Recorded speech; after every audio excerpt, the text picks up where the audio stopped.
Have you ever found yourself getting lost in thought while everyone else just moves on? Do people call you too intense or too sensitive? Do you feel things deeply, almost painfully, while others seem just fine? If so, maybe you're not overthinking. Maybe you're just a deep thinker in a shallow world. Let's explore what it really means to live and think deeply. Here are 14 signs and truths only deep thinkers truly get. 1. You can't do small talk for long. Ever been at a party smiling politely while your soul slowly drifts away? You crave real conversation, the kind that touches purpose, meaning, growth. Nice weather today doesn't feed your spirit. You need something deeper, or silence. 2. Time alone isn't just nice, it's necessary. Alone time isn't loneliness, it's recovery. For deep thinkers, the world can be loud and overstimulating. Solitude helps you process, reflect, and reconnect with yourself. Without it, your mind gets cluttered. 3. You question everything, even yourself, from the meaning of life to the morality of your actions. You don't just accept things, you examine them, turn them over, deconstruct them. Sometimes that leads to uncertainty, but it also leads to truth. 4. You feel emotions in layers. You don't just feel sad, you feel the cause of the sadness, the memory it triggered, the meaning it carries. You experience emotions like echo chambers, one feeling bouncing off another.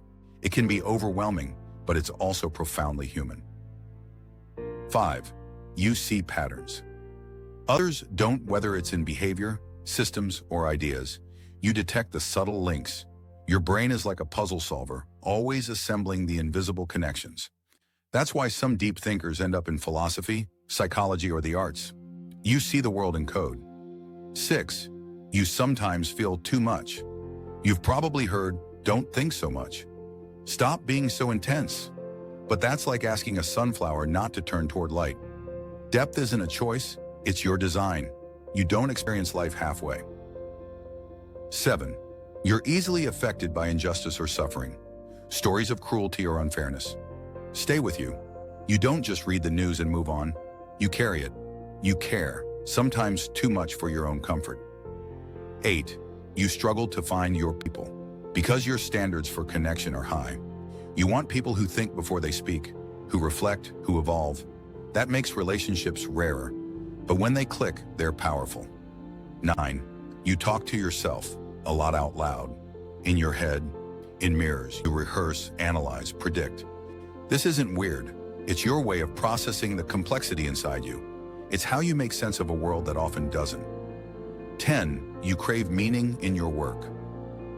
A job isn't just a job. If it doesn't align with your values or contribute to something bigger, you feel empty.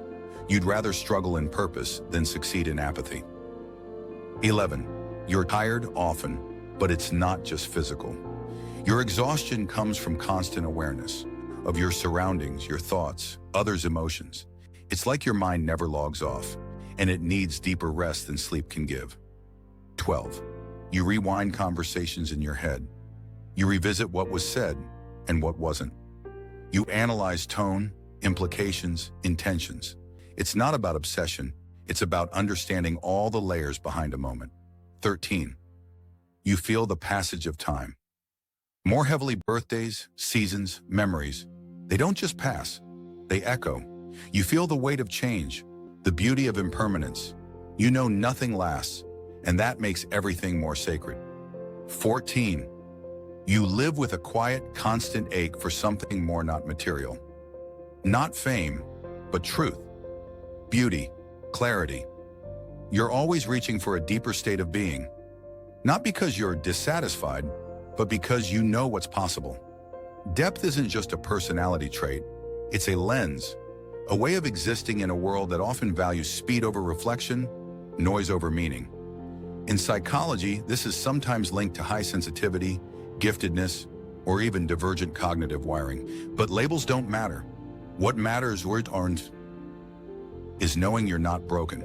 You're built for depth. And depth isn't easy, but it's powerful. If these points resonated with you, you're not alone. You're not too much. You're not overanalyzing. You're a thinker in a world that often avoids thinking. And that is a strength, because deep thinkers, when they learn to embrace themselves, become deep healers, artists, innovators, and leaders. The world needs your depth. Now more than ever, if this spoke to your soul, leave a comment with the number that resonated most with you. Share your own experience of being a deep thinker. Subscribe for more insights like this every week. And above all, honor your depth. It's not a flaw. It's your superpower. Thanks for watching.